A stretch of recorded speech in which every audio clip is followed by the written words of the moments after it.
कुत्ते के काटने के बाद एक बच्चा कुत्ते की तरह भौंकने लगा, पानी से डरने लगा, आवाज तक बदल गई।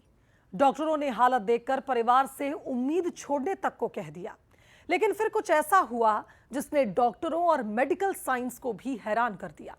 मिर्जापुर का करण अब बिल्कुल सामान्य जिंदगी जी रहा है।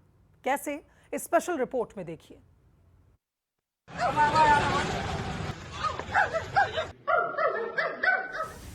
ये तस्वीरें करण की हैं। दिसंबर 2025 में ननिहाल में उसे एक कुत्ते ने काटा था, लेकिन परिवार ने उस वक्त एंटी रेबीज वैक्सीन नहीं लगवाई। करीब 4 महीने बाद अचानक करण की तबीयत बिगड़ने लगी। उसको पानी से डर लगने लगा, आवाज में बदलाव होने लगे, फिर वो कुत्ते जैसी आवाजें निकालने लगा। डॉक्टर ने रिटाल सरकारी हॉस्पिटल के तो नहीं कहने चला। अच्छा, हम सवेरे बात करके उनसे बतियाओ तो चल के सुई लगवाओ, अगर काम या हो जाए तो हो जाए। वो सुई लगवाए तब जाके कुछ का असर कम भर, तब जाके वही थे 1 महीना रहे। 1 महीना जब ठीक भर तब हम लोग आए वहाँ से। अब एकदम बिल्कुल ठीक है ना, पानी दाना कुल करतन, हाथ धोतन, पढ़ लिखे दतन, अब कोई दिक्कत नहीं बा। करण को पहले मिर्जापुर मंडलीय अस्पताल में ले जाया गया, लेकिन फिर वाराणसी के BHU सेंटर रेफर किया गया। परिवार के मुताबिक वहां भी हालात बेहद गंभीर बताई गई। डॉक्टर्स ने परिवार को कहा कि बचना मुश्किल है।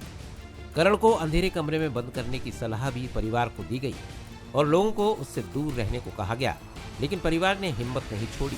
इसके बाद हरहुआ प्राथमिक स्वास्थ्य केंद्र में इलाज शुरू हुआ और एंटी रेबीज वैक्सीन दी गई। करीब 2 महीने तक इलाज चला।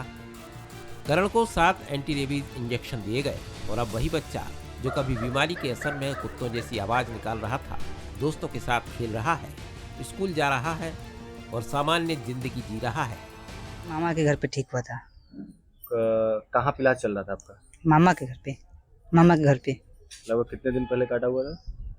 दिसंबर में।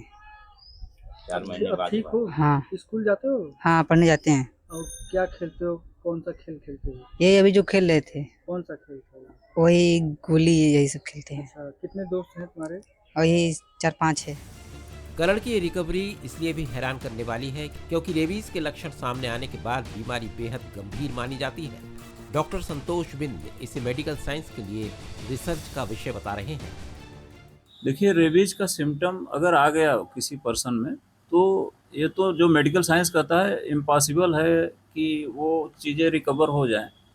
लेकिन अगर ऐसा हुआ है, तो आपने जैसा बताया कि हुआ है, लड़का ठीक हुआ है, तो ये एक ब्लेसिंग है साइंस के लिए भी, और ये रिसर्च का विषय है, इस पे शोध होना चाहिए। तो ये सब चीज़ें जबकि सिम्टम आने के बाद बिल्कुल ही मेडिकल साइंस कहता है कि पॉसिबल नहीं है। अगर हुआ है तो बहुत ही अच्छी बात है। एक बच्चे को जिंदगी वापस मिल गई, लेकिन करण की ये कहानी अपने पीछे छोड़ गई है मेडिकल साइंस का एक बड़ा सवाल। क्या रेबीज के गंभीर लक्षणों के बाद रिकवरी की कोई संभावना हो सकती है? करण की कहानी अब इसी सवाल पर नए शोध की वजह बन सकती है। रजनीश सोनकर, बंसल न्यूज, मिर्जापुर।